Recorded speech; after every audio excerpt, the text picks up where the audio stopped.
Desembargadora Lisete, o microfone.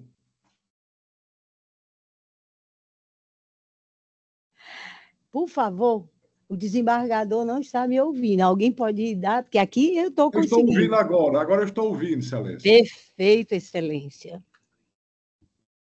Boa tarde para Vossa Excelência. Desembargador Inácio, bem-vindo. Agora, formalmente, o retorno de Vossa Excelência é muito producente para toda a Câmara e para o jurisdicionado também. Inclusive, eu estou colocando agora a aprovação, a ata da sessão passada. Sem objeção, desembargador está assim. Desembargador Inácio, Vossa Excelência concorda com a aprovação? Ele não está ouvindo. Nós estamos com problema no som. Ele não está ouvindo, Edson. Se eu ligar o do computador, vai dar microfonia. Tanto que eu estava vendo que eu estou com problema aqui. Para ver se o desembargador me escuta.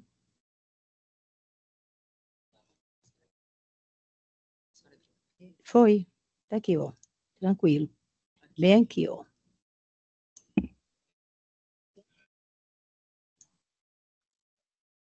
Desembargador Inácio, pronto. É porque eu vou dizer. Desembargador Inácio. Dá microfonia, doutor. É muito ruim. Eu vou desligar. Vou voltar para o microfone comum. Excelência, você está me ouvindo, desembargador Inácio? Era o problema com o dele. Ele saiu e está retornando. Eu acho que é de onde ele está que a... É.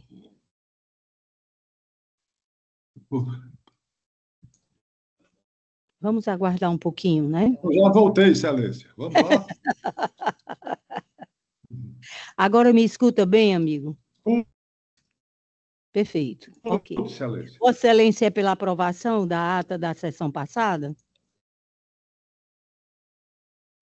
Está dando paralisação. Está ficando com a imagem.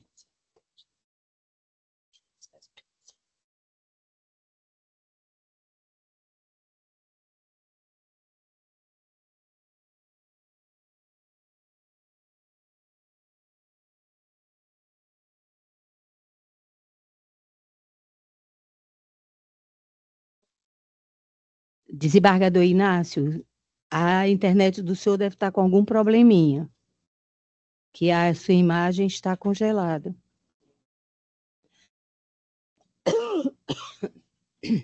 Conseguiu agora?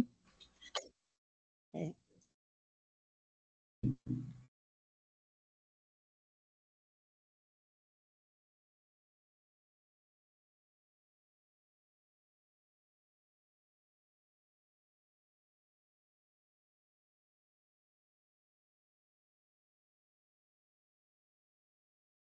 Está me ouvindo, Excelência? Estou, Excelência. Agora estou ouvindo. Vossa Excelência é pela aprovação da ata da sessão passada? Sim, Excelência. Muito obrigada. Diante da manifestação de todos os membros, dou por aprovada. Agora nós vamos passar para... Nós não temos nenhum no 942, né, doutora? Então, vamos passar para os pedidos de preferência, que é prestigiando as férias do senhor. Desculpe aí. O primeiro de vossa relatoria, na pauta interna, é 76, desembargador Inácio. Trata-se da apelação cível de número 220354, dígito 51, 2022, final, uma sequência de 3 zeros, 1, que tem como apelante Gedeias Bernardo da Silva e outros, e apelado à Procuradoria-Geral do Estado e outros. Nós não temos sustentação oral, nós só temos preferência. Excelência, esse é o embate de declaração, não é apelação. Eu sei, amigo, mas é porque Excelência chamou de embargo. mas é porque no PJE aparece primeiro a apelação, mas a gente sabe que está no incidente. Vossa Excelência está em condições de fazer a leitura? Oi, Excelência. Vou começar, viu? Pois não. Embargos de declaração opostos por Gedeias, Bernardo da Silva e outros, em face do acordo de 16, 18, 36 e 57, que conheceu e negou provimento ao recurso de apelação do embargante, mantendo-se inalterada a sentença que julgou improcedente a ação ordinária ajuizada em desfavor do Estado do Ceará, ora embargado. Os embargantes, em suas razões recursais, de 1792, 2059, afirmam que o acordo embargado apresenta omissões e erros materiais que comprometem a sua fundamentação e prejudicam o pleno exercício do direito de defesa. Por fim, requerem o pré-questionamento da matéria. Questão em discussão. A questão em discussão consiste em verificar se o acordo embargado contém omissão na apreciação de provas documentais que demonstram a existência de vagas ociosas e a preterição indevida, bem como erro material na aplicação do tema 784 do STF. E, por fim, fazer o pré-questionamento da matéria. Razões de decidir.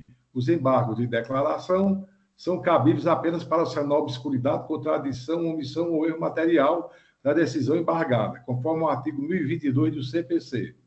Não há omissão quando a decisão tomou de forma fundamentada os pontos relevantes da controvérsia, sendo desnecessário que o magistrado rebata individualmente todos os argumentos das partes. Os embargantes buscam rediscutir a matéria já comprovada e sem demonstrarem a existência de qualquer vício que justifique a oposição dos embargos de declaração.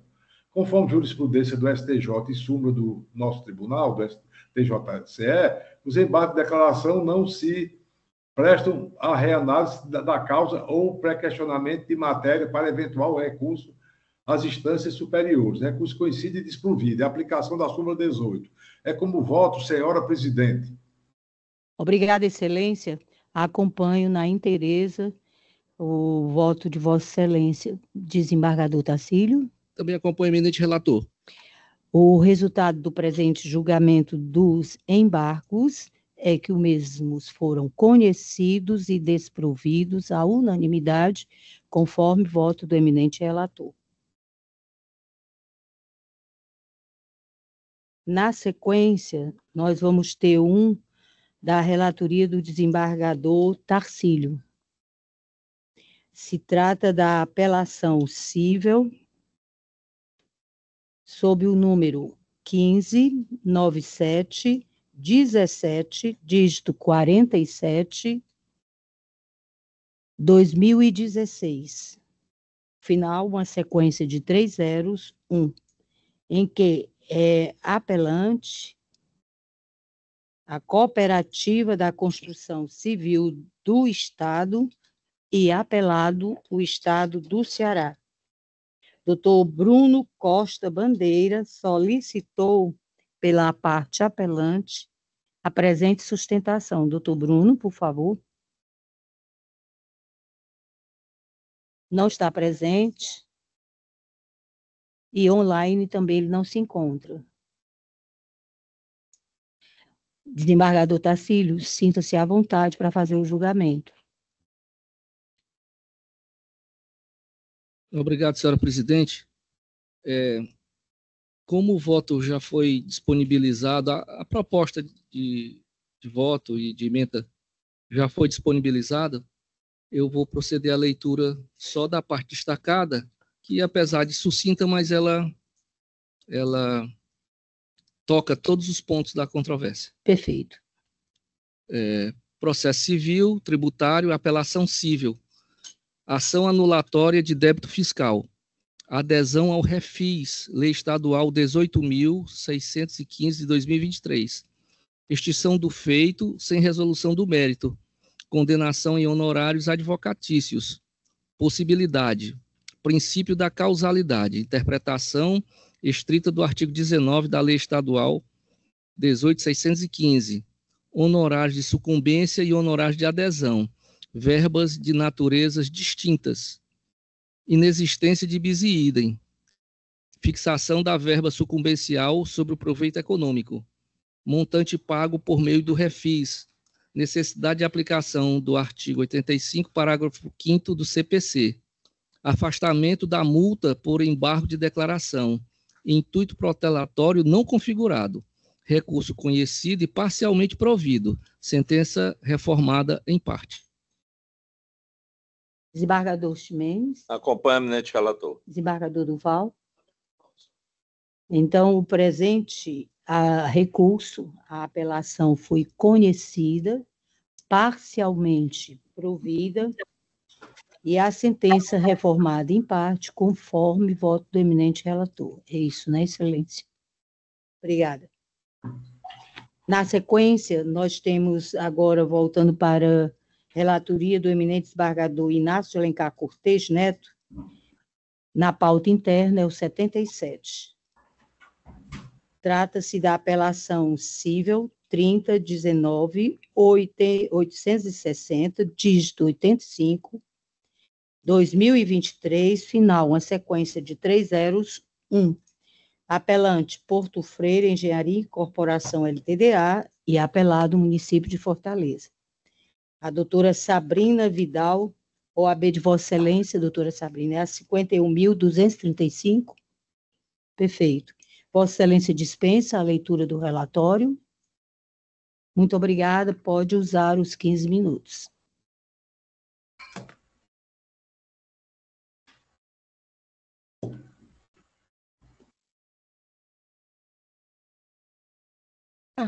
Perfeito. Só um momento.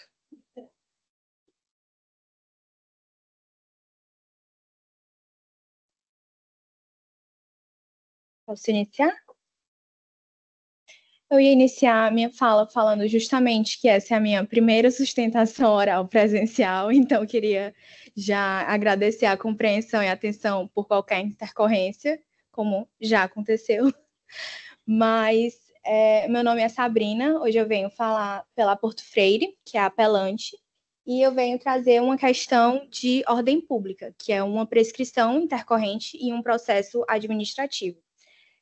A ação de origem anulatória, por conta do auto de infração 44384-A, lavrado pela AGFIS em fevereiro de 2016.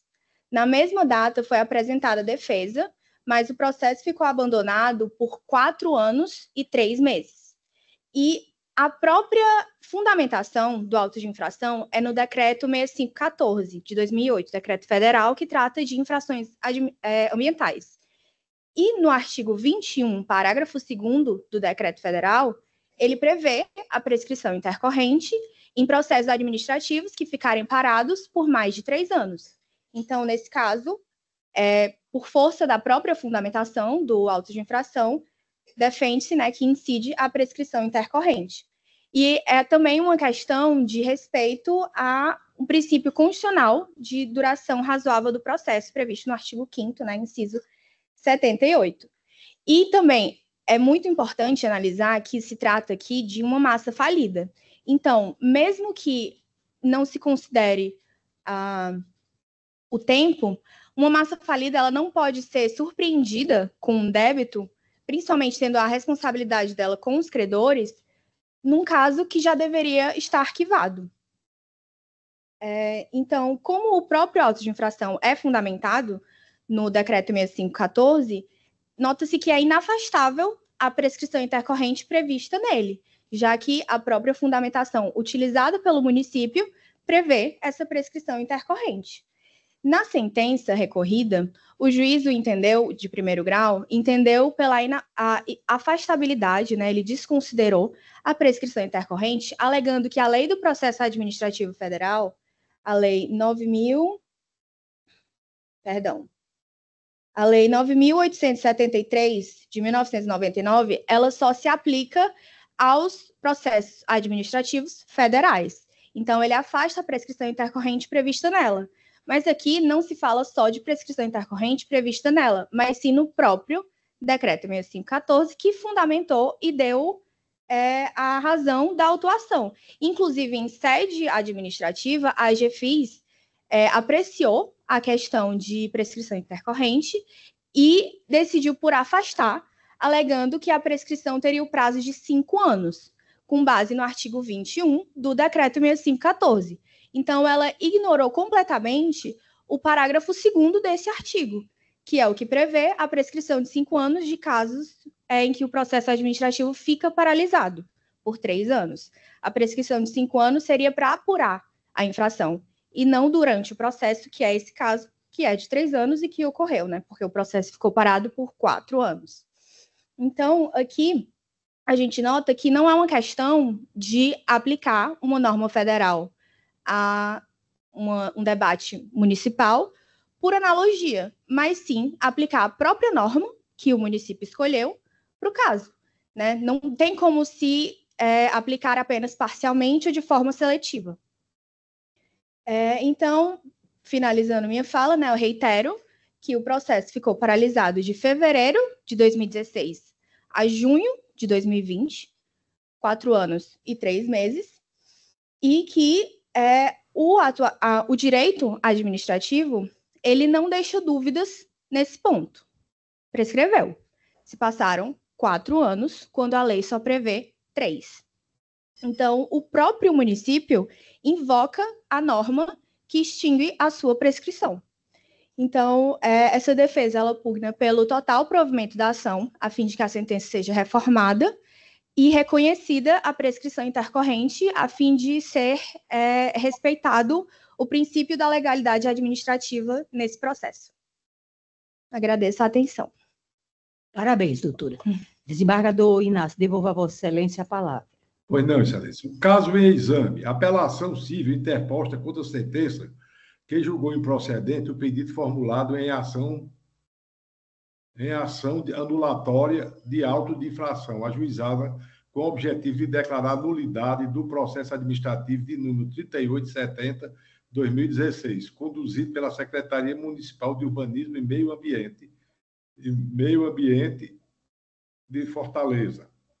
A parte autora alegou prescrição intercorrente entre a lavratura do auto de constatação, 23/2/2016, e a lavratura do auto de infração, 9/6/2020, com fundamento no artigo 1º, parágrafo 1º da Lei Federal 9.873/1999. Questão em discussão. Há 2 questões em discussão. 1, definir se é aplicável a lei federal aos processos administrativos punitivos conduzidos por entes municipais. E 2, verificar se houve prescrição intercorrente do procedimento administrativo em análise. Razão de decidir. A Lei Federal 9.873/1999 aplica-se exclusivamente à administração federal direta e indireta, não sendo extensiva por si só aos entes estaduais ou municipais, conforme reiterada jurisprudência do Superior Tribunal de Justiça. A inexistência de norma local que regulamente a prescrição intercorrente nos processos administrativos municipais não autoriza a aplicação subsidiária de citada lei. O Decreto Federal 6.514 de 2008, ao disciplinar a prescrição em processos administrativos ambientais, estabelece que a ação da administração em apurar a prática de infração contra o meio ambiente prescreve em 5 anos, contado da prática do ato. No caso concreto, o auto de infração foi lavrado em 9/6/2020, dentro do prazo prescricional. Após a lavratura do auto de infração, o processo não ficou paralisado pelo período superior a 3 anos, sendo constatadas diversas manifestações administrativas no curso do feito, inclusive decisões datadas 16/9/2020 e certidão de trânsito de julgado emitida em 14/8/1922, o que afasta a alegada prescrição intercorrente. Recurso conhecido e desprovido. É como voto, senhora presidente.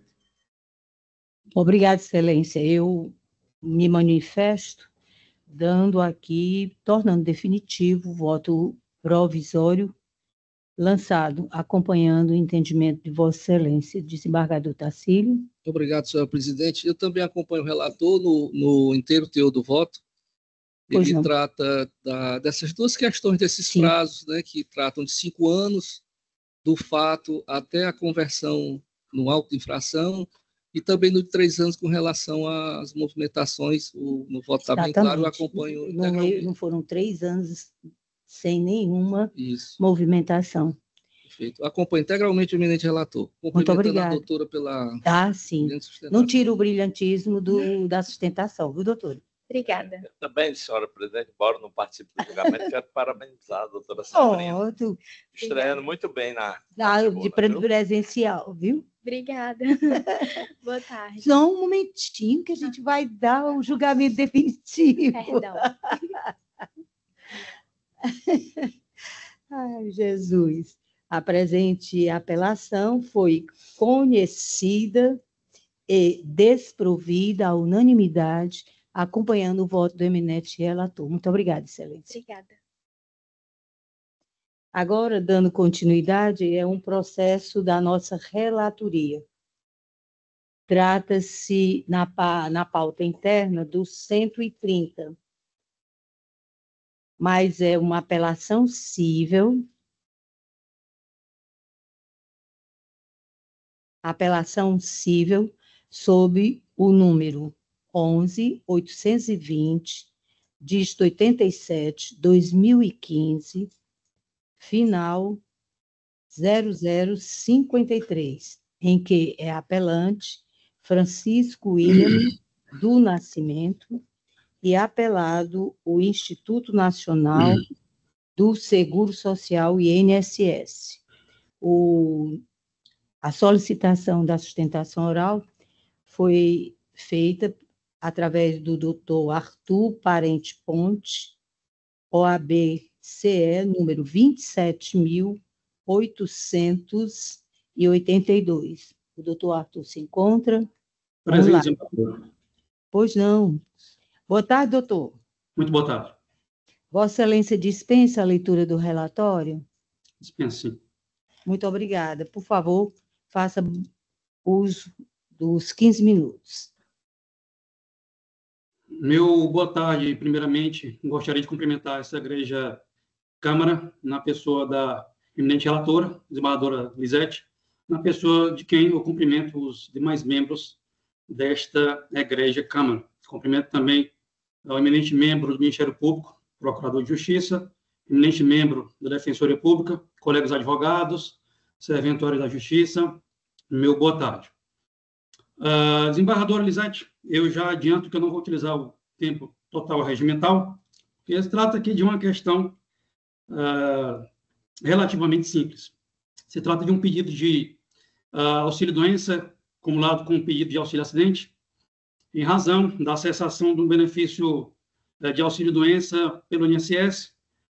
Se trata aqui de um segurado em que sofreu um acidente lá nos idos de 2014, e a gente esclarece preliminarmente que o auxílio-acidente ele demanda o cumprimento de 2 requisitos, quais sejam, né?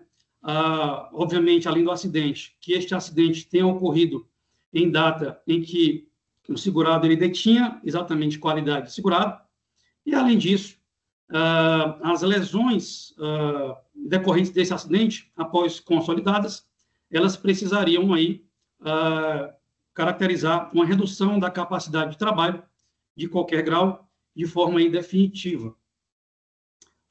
Primeiramente, em relação ao primeiro requisito, seguindo aí a teoria dos motivos determinantes, sequer seria aí objeto da presente lide, porque não se trata de ponto controverso, mesmo porque o próprio INSS reconheceu a qualidade de segurado do autor no momento em que concedeu o benefício de auxílio-doença, que cessou em 31 de março de 2015. Auxílio-doença esse que teve como fato gerador exatamente o acidente a que se comenta nessa sustentação.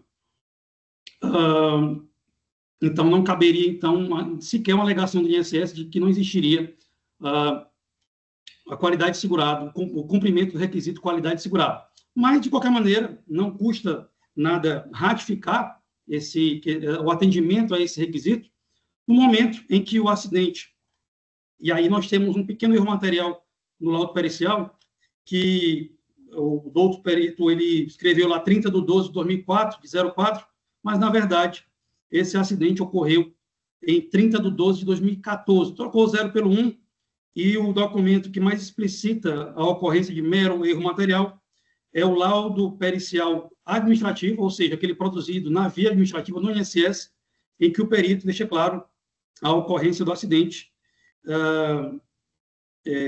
na data exatamente de 2014. A ID 184-815-11 é a ID que consta esse laudo pericial. Então, e, obviamente, a própria concessão do benefício, que teve a origem lá em 2014 e o benefício cessou em 2015. Então, esses pontos deixam claro, então, o atendimento ao primeiro requisito. Agora, vamos ao ponto controverso da lide, qual seja, né, ou a incapacidade ou redução da capacidade de trabalho, né, de forma definitiva. O laudo pericial, excelências, ele foi muito enfático ao atestar, né, a redução da capacidade de trabalho de forma definitiva. Se trata aí de um trabalhador braçal que teve aí no seu histórico laboral a profissão de garçom, depois de auxiliar de serviços gerais, auxiliar de produção, e, portanto, por óbvio, não se exige um exercício muito grande de análise para supor que, até pelo senso comum, né, o acidente que ocasionou a amputação de parte de 2 dedos da mão não reduziria a sua capacidade de trabalho. Portanto, porquanto não se trata aí de um segurado com histórico laboral intelectual. E aí, esse pedido ele foi julgado improcedente na origem, e aí, fazendo uma leitura mais aqui sintética da sentença, observa-se que o doutor juiz do primeiro grau, na sua, apesar de bem lançada fundamentação, ele entendeu que não faria jus ao benefício de auxílio acidente, porque o segurado ele teve uma redução mínima da capacidade laborativa, portanto, não faria jus a esse benefício. Mas a gente traz aqui à baila, né, 2 entendimentos já muito consolidados na jurisprudência especializada, quais sejam o tema 416 do STJ e, no mesmo sentido, a súmula 88 da TNU, que sustentam que a ocorrência do fato gerador de auxílio acidente, mesmo numa redução de capacidade de trabalho mínima, ainda que seja mínima, está presente aí o direito ao benefício de auxílio acidente. E aí destacamos, por fim, né, o parecer favorável do doutor Procurador de Justiça, da doutora Procuradora de Justiça, que sustenta exatamente, vai totalmente ao encontro da peça recursal, né, ratificando todos esses argumentos aqui lançados.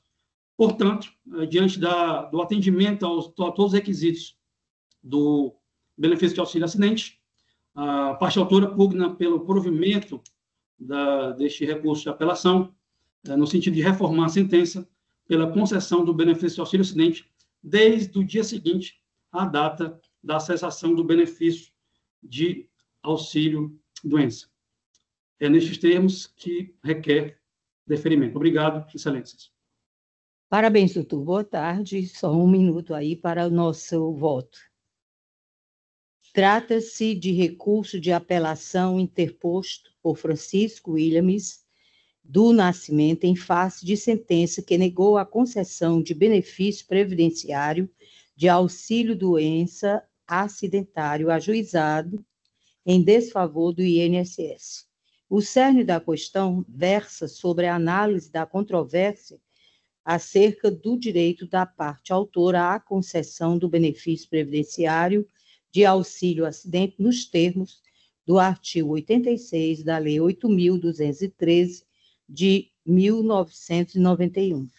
A sentença objurgada julgou improcedente o pedido inicial, afirmando haver divergência entre os laudos periciais, bem como que a capacidade de trabalho do recorrente não parece ter sido comprometida gravemente. No tocante à divergência entre os laudos periciais, deve-se aplicar o laudo mais recente e mais benéfico ao segurado, com fundamento nos princípios do indúbio pro mísero. No caso, o laudo emitido pelo perito designado pelo juízo de origem. Quanto ao grau de redução da capacidade laboral, é irrelevante para a concessão do auxílio-acidente, pois o benefício é devido, mesmo que a lesão sofrida pelo autor seja mínima. Entendimento este consolidado pelo tema 416 do STJ. Diante de tudo, o que foi até aqui analisado, denota-se que estão presentes todos os requisitos necessários à concessão do benefício pretendido. Condenação do apelado ao pagamento das custas processuais e a inversão do ônus da sucumbência em seu desfavor, em razão do provimento integral do presente recurso de apelação, postergando sua fixação para pós-liquidado do julgado. Assim, recurso conhecido e provido, decisão reformada. Desembargador Tarcílio. O orador acompanha integralmente o voto de Vossa Excelência. Muito obrigada, Excelência. Desembargador Ximenes. Acompanho, Excelência. Muito obrigada, Excelência. Assim, à unanimidade, o recurso foi conhecido e provido e a decisão reformada. Obrigada pela participação, doutor Arthur. Obrigado, desembargador. Uma boa tarde e bom trabalho a todos. Muito obrigada. Dando sequência, na pauta interna nós temos agora o 151. Trata-se da apelação civil sob a relatoria do eminente desembargador José Tarcílio Souza da Silva, é a apelação civil 2588, dígito 76, 2000, final 0150, em que é apelante a senhora Maria Soares Moreira e apelado município de Quiterianópolis. A sustentação oral foi postulada pelo doutor Joatan Bonfim Lacerda, OAB-CE 17.307. Doutor Joatan, por favor, Vossa Excelência se encontra online. Desembargadora, esse é da minha relatoria? É. É 151? É. Eu estou adiando. Ah, o senhor está adiando? Sim. Perfeito. Então, fica o presente julgamento suspenso, posto que a Sua Excelência, o eminente relator, está retirando de mesa. Muito obrigada, Excelência.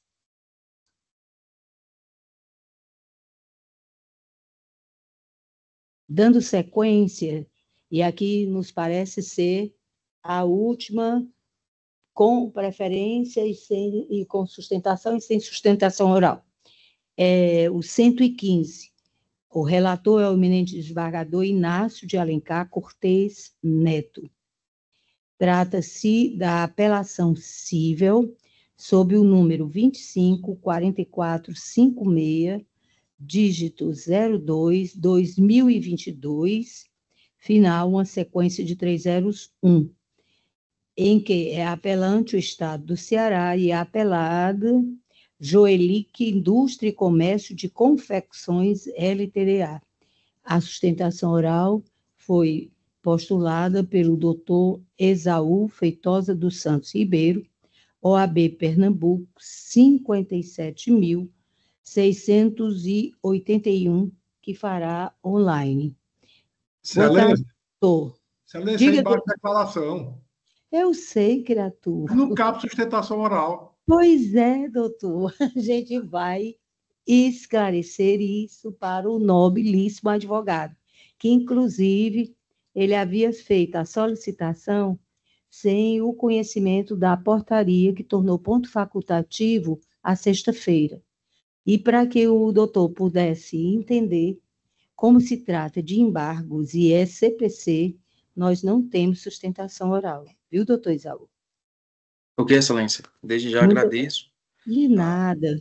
Noutra oportunidade, Vossa Excelência poderá fazer a sustentação oral. Desembargador Inácio, devolvo a Vossa Excelência a palavra, por favor. Caso em exame, embargos de declaração opostos em face de acordo proferido por esta Egrégia Primeira Câmara de Direito Público, que conheceu e negou provimento ao recurso de apelação interposto pela parte embargada. Questões em discussão. Analisar o cabimento da majoração dos honorários advocatícios, determinada no acordo embargado. Na hipótese dos autos, o juiz de primeiro grau que homologou o pedido de desistência da parte autora, ora embargante, condenando ao pagamento de honorários advocatícios. O ente estatal, parte vencedora, interpôs recurso de apelação, o qual foi desprovido, tendo sido majorado honorários fixados em primeiro grau. Assim, observe-se a ocorrência da contradição apontada, eis que é incabível a majoração de honorários nos termos do parágrafo 11º do artigo 85 do CPC, embargo de declaração conhecidos e provido vício sanado. O voto a Vossa Excelência, não é isso? É, Excelência. Muito obrigada. Acompanho na interesa o voto de Vossa Excelência, desembargador Tacílio. Realmente acompanho o eminente relator. Julgamento definitivo para o presente embargos de declaração, conhecidos e providos nos termos do voto do eminente relator. Perfeito, desembargador Inácio? Perfeito, presidente. Muito obrigada. Nós temos aqui, por costume, fazermos a leitura só indicando quais são os processos que foram pautados, porque é de ciência de todos os interessados, tanto advogado quanto parte, já está. Só que tem alguns que não consta o voto do desembargador Ximenes. Tá? Vamos pegar e fazer a chamada. O quê, minha amiga? O extra-pauta é do desembargador Inácio. Sem problema. Primeiro o extra-pauta. Bom, senhora presidente, só para botar o caminho, eu tinha um de Vossa Excelência que eu não votei porque fez um chat. Isso. Dois, mas Vossa Excelência já foi atendido, então, todos os dois. Acompanho, porque não havia dúvida Perfeito. com relação à matéria. É só com a questão do honorário. Perfeito. E quem vota é o desembargador Ximenes e o desembargador Durval. No do desembargador Ximenes, no do desembargador José Tacílio, 144, da pauta interna, e 147, estão sem o voto de Vossa Excelência, todos os dois. Bom, faz a maior parte diferente de vocês. Fala, minha Nossa Senhora. Pronto, foi resolvida. Sim, Excelência, diga. Não, o 144, desembargador... Não estava disponibilizado? Não estava disponibilizado. Eu saí daqui quarta-feira às 8 horas da noite. Não estava disponibilizado. Até pensei que Vossa Excelência... Iria adiar. Era adiar, eu pensei nisso. Então, que a sua assessoria ia comunicar ao chefe de gabinete. Mas Vossa Excelência está com ele preparado aí?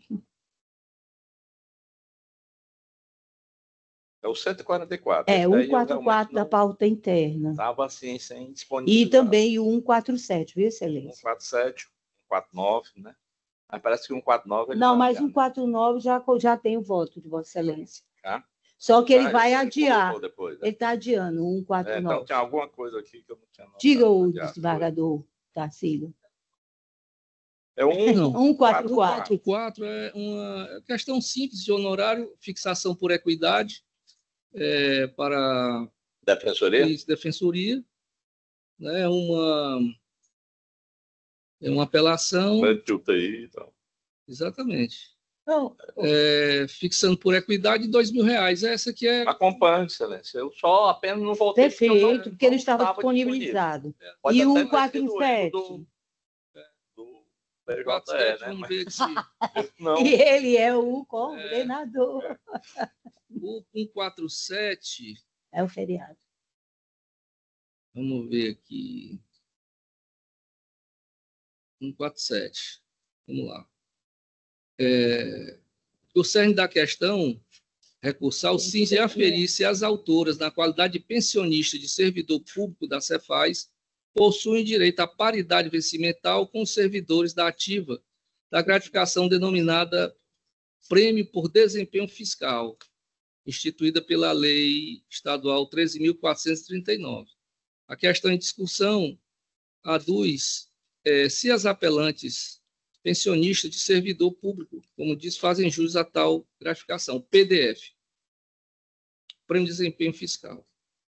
Razões de decidir. Cabe ressaltar que a jurisprudência do Egrégio Supremo Tribunal Federal é pacífica quanto ao entendimento de que o benefício da aposentadoria é regido conforme a lei vigente ao tempo em que reunidos os requisitos necessários para aposentar-se. A Constituição Federal, no artigo 40, inciso 1, parágrafo 4, trouxe para o servidor inativo a integralidade e a paridade ao disciplinar que o benefício recebido na ativa seria considerado para o inativo e que os reajustes e quaisquer outros benefícios concedidos eram aplicáveis a todos.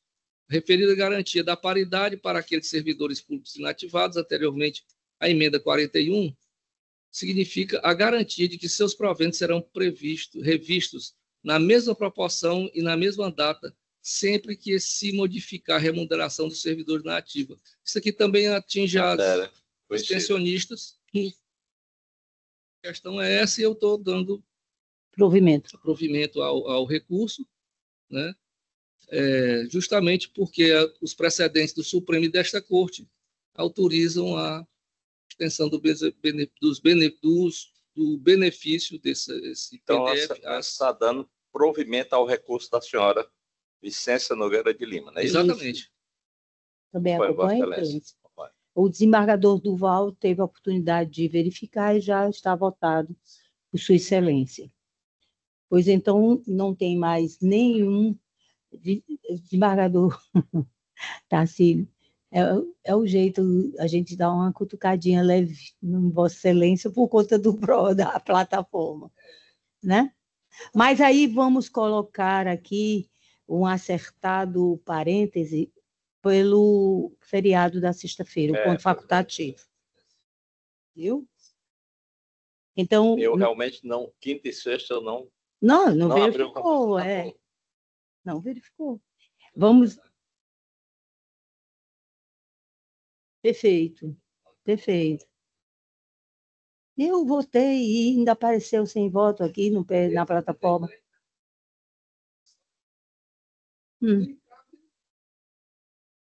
Ele está já previamente dizendo que Vossa Excelência está na Câmara de jeito privado. Mas é porque talvez foi votar hoje de manhã mais tarde, né? Aí, já um pouquinho... tranca, né? Ou não?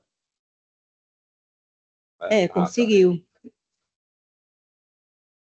Ele permite, o SAG é que não permitiu quando estava perto de iniciar a sessão. Nós temos aqui para o extra pauta da nossa pauta interna, 152, de relatoria do eminente desembargador Inácio de Alencar Cortez Neto. Trata-se de um conflito de competência, em que o número do processo 300-66-52, dígito 66, 2025, final, uma sequência de 4 zeros. Suscitante, 8ª Vara da Fazenda Pública desta comarca de Fortaleza, e suscitado o juiz de direito da 1ª Vara da Fazenda Pública, igualmente da comarca de Fortaleza. De acordo com o voto de Sua Excelência, o conflito fica dirimido para declarar a competência do juízo suscitado, ou seja, 1ª Vara da Fazenda Pública desta comarca de Fortaleza.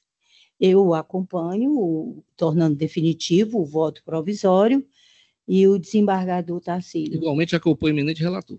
Pois o julgamento, então, fica definitivo em que o juízo suscitante é agora o competente para apreciar a referida demanda. Tirando aqui os processos que já foram devidamente anunciados e com sustentação oral nesta sessão, nós temos, hoje nós não trazemos nenhum processo do SAG, da plataforma SAG.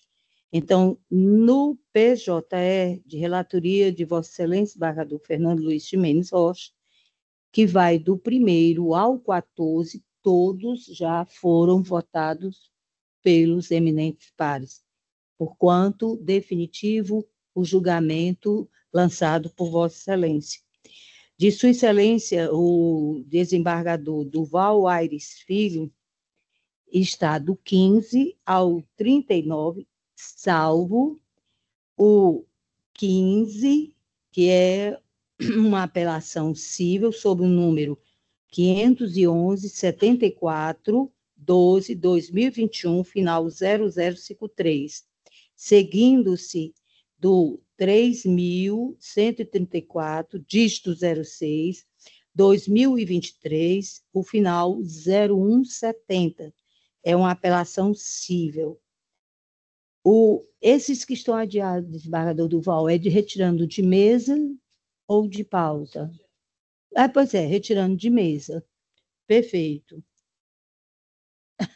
Tá ótimo. O 31 da pauta interna se trata do 346-95, dígito 64, 2024, final sequência de 301.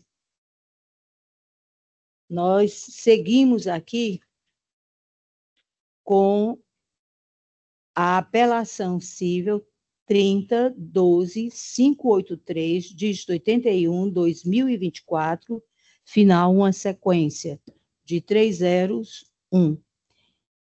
Segue-se, então, o 3.309, dígito 35, 2023, o final é 0126, apelação cível.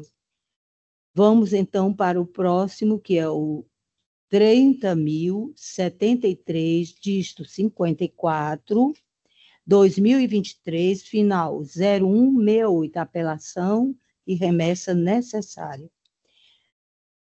Vem agora o 23.47.03.59, dígito, aliás, 59, 2022, final, uma sequência de 301, apelação cível. Segue-se agora a apelação cível e remessa necessária sob o número 3.778, dígito 52, 2023, final 0168. E o último que está sendo retirado de mesa é uma apelação cível sob o número 16.657, dígito 66, 2016, final 0049. Está correta a listagem? Obrigada, Excelência, pela confirmação. Seguimos agora para o eminente desembargador Inácio de Alencar Cortez Neto, na plataforma PJE. É o do 40 ao 118, todos já devidamente votados, isso, obviamente, com a exceção dos que foram julgados presencialmente, acompanhando o entendimento do eminente relator. Sob a nossa relatoria, tem do 119 ao 133, todos já votados, né? Então, também há unanimidade. Assim estão para o do desembargador José Tarcísio Souza da Silva, que vai do 134 ao 151 na pauta interna, salvo o 134, que a gente acabou de mencionar, a apelação cível 8.031, dígito 60, 2022, final 0167. Exatamente, retirando de mesa, né, Excelência? Obrigada.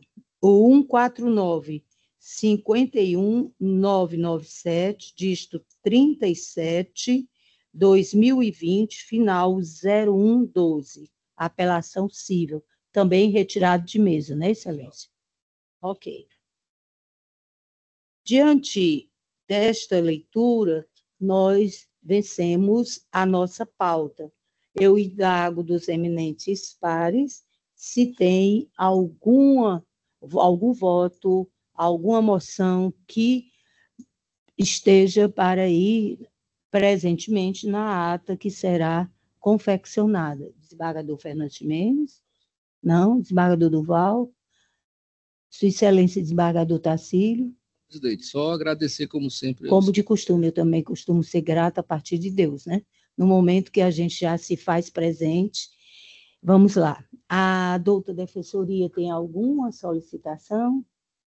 Não, Excelência, muito obrigado. Só agradecer aqui a receptividade sempre maravilhosa dessa Câmara. Obrigado. Obrigada. Nosso amigo doutor Léo, nosso procurador. Felizmente, sim, porque às vezes as mensagens não são de muito bom agouro normalmente, né, Excelência? Mas eu tenho comunicar o falecimento da mãe da doutora Porto, nossa colega procuradora de Justiça, Isabel Porto, faleceu na sexta-feira, a mãe dela, é a dona, que eu tenho até o nome dela aqui, o falecimento, aí foi no meio do feriado, né? Mas eu estou até com aqui um momento aqui, é a dona, a senhora Rita de Cássia Salustiano Magalhães. E a missa de sétimo dia, aviso logo, vai ser dia 27 de junho, próxima sexta-feira, às 7 horas da noite, na Capela do Colégio Santo Inácio. Okay. Então, confirmo. Então, um voto de pesar pelo falecimento da morte da mãe da colega. A doutora Isabel é uma procuradora realmente muito presente, muito participativa, muito estudiosa. É lastimável sempre a perda de alguém. Todos os demais membros se acostam. Desembargador, perfeito, doutor João Ricardo. Será constante, nós faremos o expediente de costume para o presente caso. Desembargador Inácio, me perdoe, Vossa Excelência também tem algum comunicado? Não, Excelência, só me acostar o voto do falecimento da mãe da doutora Isabel. Da nossa amiga procuradora, doutora Isabel Porto. Perfeito. Muito obrigada. Então, meus amigos, mais uma vez agradecendo a presença de todos, a participação e os nossos julgamentos. Isso inclui tanto a Defensoria quanto a Procuradoria. Eu dou por encerrada a presente sessão. Muito obrigada.